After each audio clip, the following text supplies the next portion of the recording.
We're going to take a look now at how we can leave audio comments for students. There are many ways we can do this, and I'm going to showcase just a few. I know many of us are using various learning platforms, and of course this is a requirement now that each school has one in place based on the circular letter issued earlier this month. The most popular of these is Office 365 and Google Classroom, so that's where I'm going to start. So I've created a new assignment for my students and sent it out through my learning platform, in this case Google Classroom. And now that the students have returned it, let's take a look. And here's the document. So up here on the right hand side, I'm going to click this little down arrow and I'm going to go to add-ons. There's a number of ways of doing this.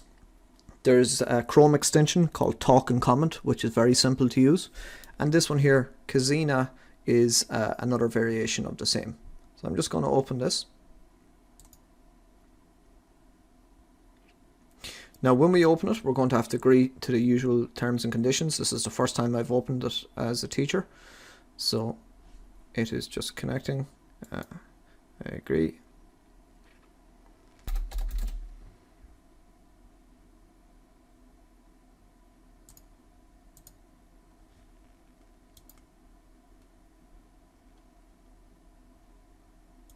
And now we've it set up. So record your first comment. This is what we want to do.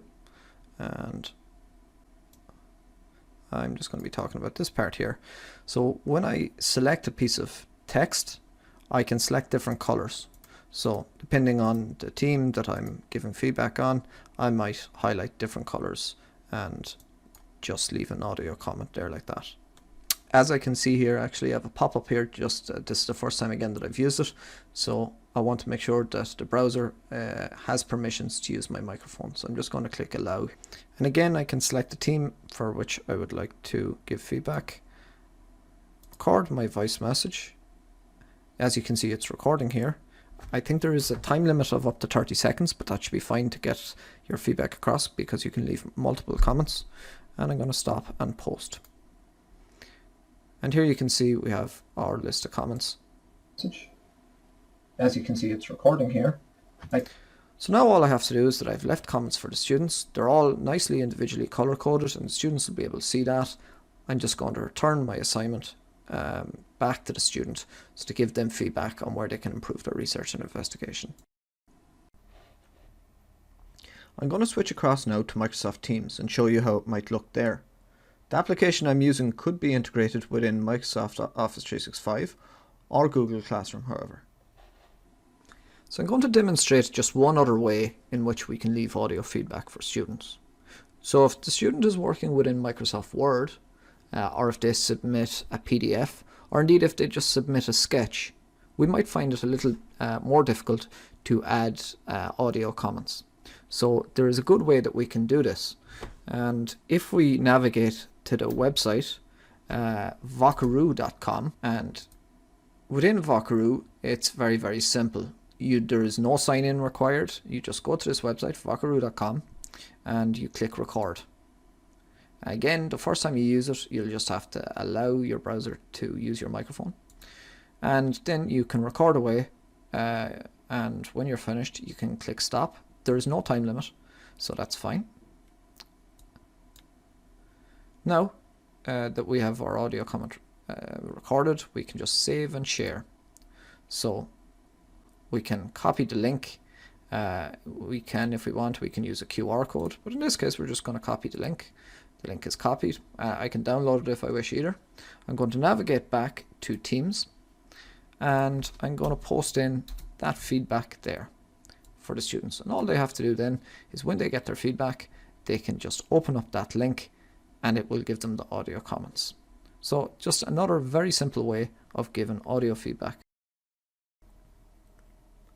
One other way we can leave audio feedback for students is within OneNote. In OneNote we can natively leave feedback within the program itself. So the student might submit their work through an assignment or within the class notebook itself.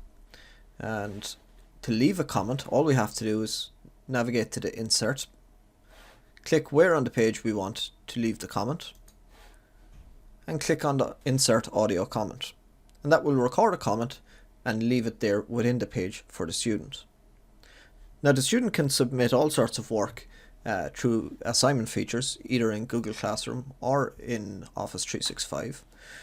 For example, here we have a sketch that was done on a tablet. Similarly, the student could submit a sketch that they have been working on a piece of paper, and I could leave audio feedback there.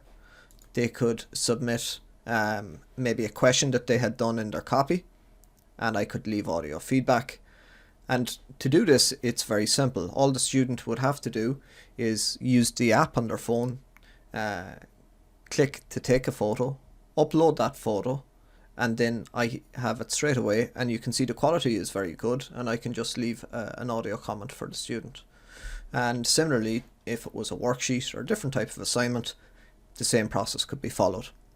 Of course, this would save me collecting copies and bringing home work to correct. I can have all that work at my fingertips and leave the feedback for the students. And of course, from a student's perspective, it is very simple as well, and they can re-listen to any of the feedback they get.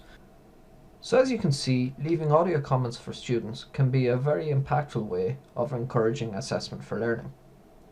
As I said at the outset, there are many ways that you can accomplish this, and I've covered just a few in this short tutorial. There are many other applications that we can look at for assessment in transition year. The list is endless. Padlet, Kahoot, Edpuzzle, Socrative, Nearpod, Coggle, Flipgrid, Quizlet, just to name a few. But for the purposes of this short tutorial, what I'm going to do is I'm going to focus on Coggle, and I'm going to give you a very quick tutorial of how that might work. So what is Coggle? Well, Coggle is one of many free mind mapping softwares that can be very useful in the classroom. Mind mapping, of course, doesn't have to be done through an app. It can be done on paper, and a student could take a picture of their work, like I showcased previously, and submit it to the teacher through their learning platform. It could be done individually or collaboratively, and the student could be encouraged to self or peer assess their work. It is an activity that can be very useful to assimilate students' thought process and link learning and topics. I have found using mind maps to be very useful and engaging activity for students, and really helps the kinesthetic and visual learner. But if you do decide to use mind mapping through an app, Coggle is one to consider. So now that we know what Coggle is, let's take a quick look at how we might use it. So when we log in, we're faced with a page like this. Any previous mind maps we've done are here on the canvas, and on the top left we can create a new one. So let's hop into one that I've started working on. So it's very easy to create strands. Just click the plus arrow here.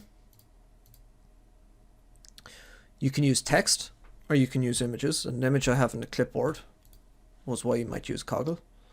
You can create a subheading.